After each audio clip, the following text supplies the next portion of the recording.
Bismillahirrahmanirrahim. Assalamualaikum warahmatullahi wabarakatuh. Ahlan wa sahlan wa marhaban bikum ila barnamij Hayya bil Arabiyyah ma'i Ustaz Muhammad Arif. Atamanna lakum an tusbihu bil khair. Selamat datang ke rancangan Jom Berbahasa Arab bersama saya Ustaz Muhammad Arif. Ustaz harapkan kamu semua berada dalam keadaan baik.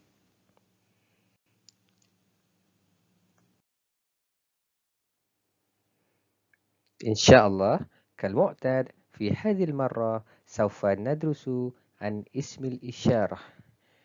إن شاء الله seperti biasa pada kali ini kita akan belajar tentang isim isyarah ataupun dalam bahasa Melayu disebut kata tunjuk ataupun dalam bahasa Inggeris kita akan belajar dalam bab demonstrative noun. Hayya nadrus.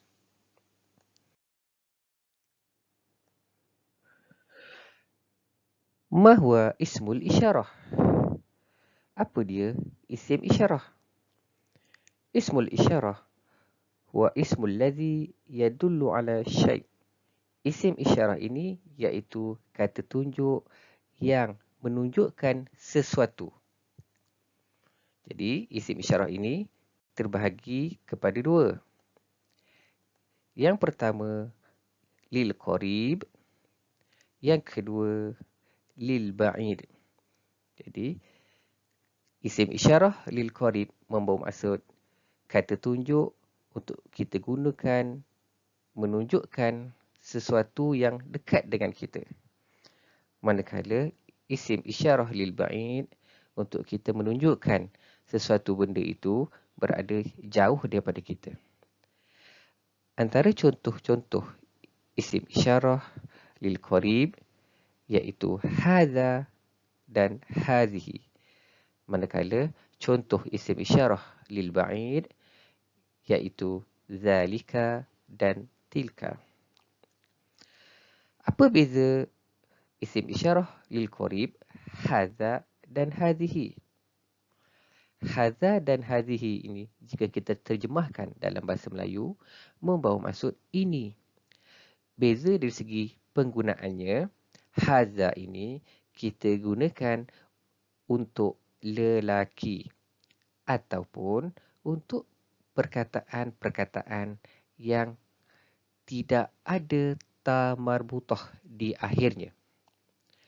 Manakala isim isyarah lil qarib bagi hadhihi merujuk kepada penggunaan kata tunjuk yang dekat dengan kita, perempuan ataupun perkataan itu ada ta marbutah di akhirnya. Manakala bagi isim isyarah lil ba'id iaitu zalika dan tilka membawa maksud itu.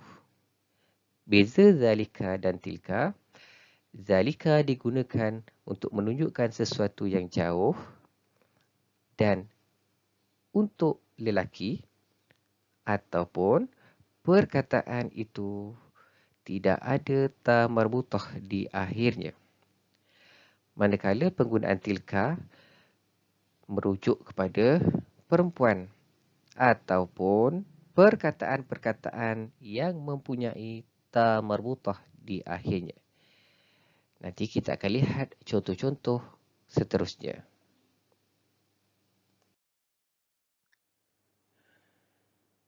أيها التلاميذ والتلميذات هيا ننظر إلى هذه الصور. Anak-anak yang dikasihi sekalian, mari kita lihat gambar peralatan-peralatan di dapur yang berkaitan dengan penggunaan hadza. Maka jika anak-anak perhatikan, ada 8 gambar peralatan di dapur yang mana peralatan ini kita akan gunakan isim isyarah hadza jika kita ingin bercakap ataupun membuat ayat.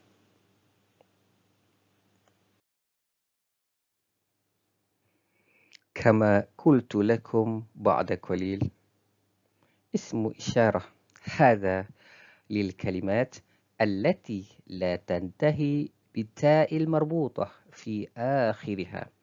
Sebagaimana yang telah Ustaz beritahu sebelum ini, penggunaan haza adalah untuk perkataan yang di akhirnya tidak ada ta marbutah. Seperti contoh, qidrun. Maka bila kita menambah isim isyarah di hadapan hadza qidrun, kita tidak boleh menggunakan hadhihi kerana qidrun itu tidak kita dapati ta marbutah. Begitu juga dengan perkataan-perkataan yang lain seperti sohnun, furnun, kubun, finjanun, maukidun, ibrikun, sikinun. Kesemua 8 perkataan ini hendaklah kita menggunakan isim isyarah haza.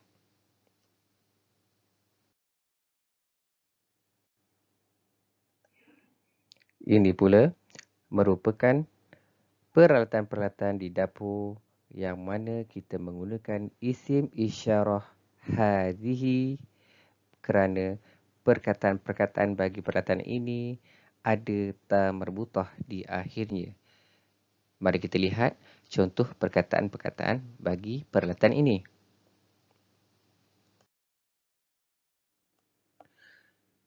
Sebagaimana yang telah diberitahu sebelum ini, penggunaan isim isyarah hadhihi adalah lil kalimat allati tantahi bita'il marbutah fi akhiri.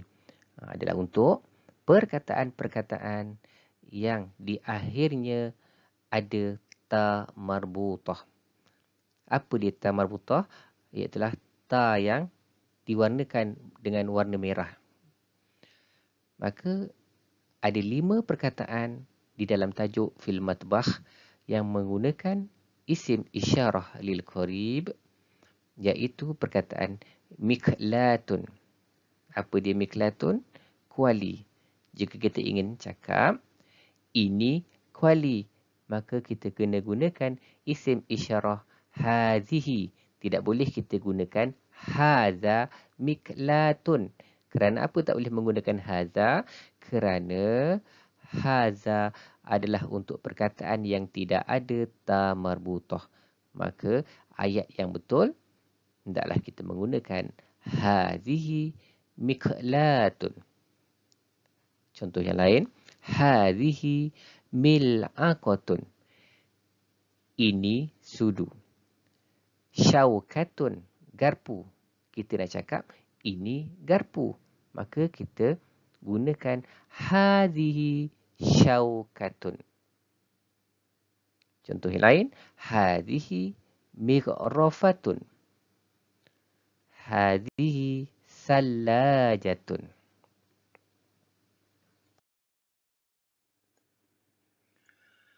Baiklah, mari kita lihat pula gambar peralatan-peralatan di dapur yang menggunakan isim isyarah lil ba'id, iaitu zalika.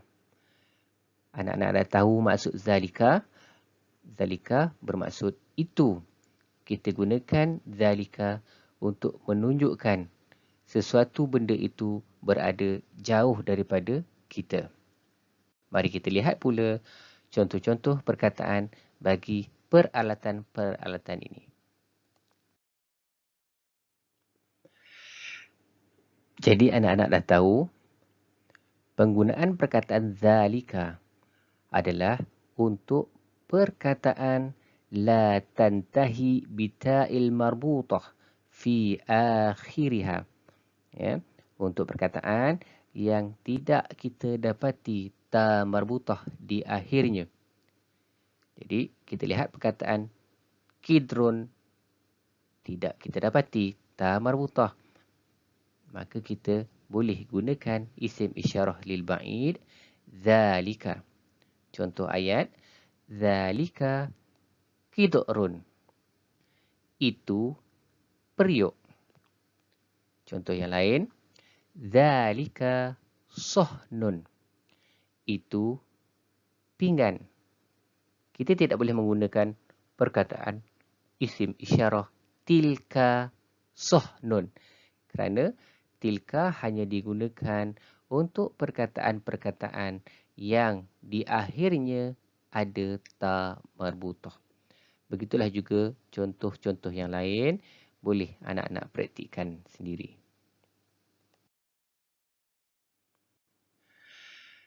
Ini pula adalah peralatan-peralatan di dapur yang menggunakan isim isyarah lil ba'id tilka.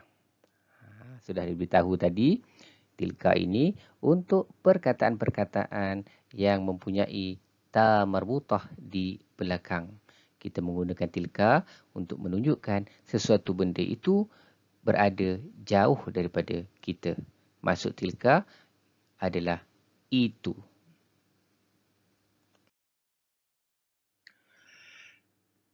Jika anda nak perhatikan 5 perkataan yang berada dalam bulatan biru. Miqlatun, mil'aqatun, syauqatun, mighrafatun, sallajatun. Maka kelima-lima perkataan ini kita hendaklah menggunakan isim isyarah lil ba'id iaitu tilka. Kerana apa kita perlu menggunakan tilka bukan zalika? Kerana perkataan-perkataan tersebut mempunyai ta marbutah di akhirnya. Jadi untuk kita memberitahu kepada seseorang bahawa benda itu berada jauh daripada kita, maka kita menggunakan perkataan tilka miqlatun. Tidak boleh kita gunakan zalika miqlatun. Contoh yang lain, mil'aqatun sudu. Kita nak beritahu kepada orang itu sudu, maka kita gunakan isim isyarah lil ba'id. Tilka mil'aqatun. Begitu juga dengan perkataan syauqatun. Tilka syauqatun. Dan contoh-contoh seterusnya. Maka kita hendaklah membezakan antara zalika dan tilka.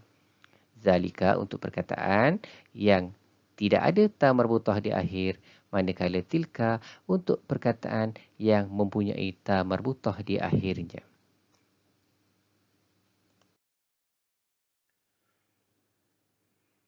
نكتفي بهذا القدر. أرجو لكم أن تفهموا ما درسنا في هذا اليوم. Cukup sekadar itu dulu untuk kali ini. Ustaz harapkan kamu faham apa yang kita belajar pada hari ini. Jadi, pada slide seterusnya, Ustaz harap kamu dapat membuat latihan di dalam buku tulis. Syukran ala husni intibahikum. Terima kasih kerana memberi perhatian. Wa ila liqa. Ma'assalamah.